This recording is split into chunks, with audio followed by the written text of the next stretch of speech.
Evangeli de Marc, capítol 15, versets del 16 al 32.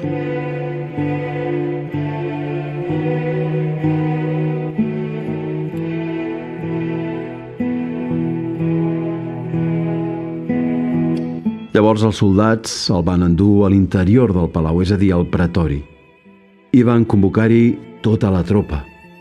El van vestir de porpra i van posar-li al cap una corona d'espines que havien teixit.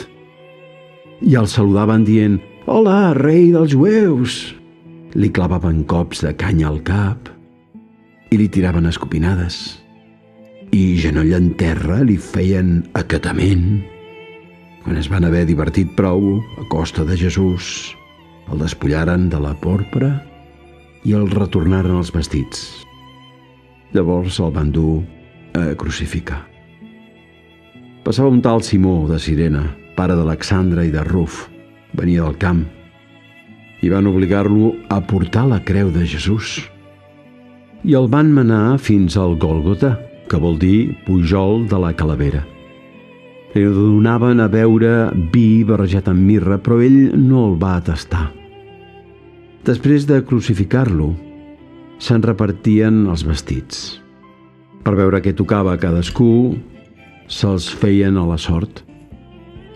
Eren les 9 del matí quan el van crucificar. El rètol explicant la causa de la condemna era «El rei dels jueus». Van crucificar juntament amb ell 2 bandolers, l'un a la dreta i l'altre a l'esquerra. Així es feu realitat l'escriptura que diu: «L'han considerat com criminal».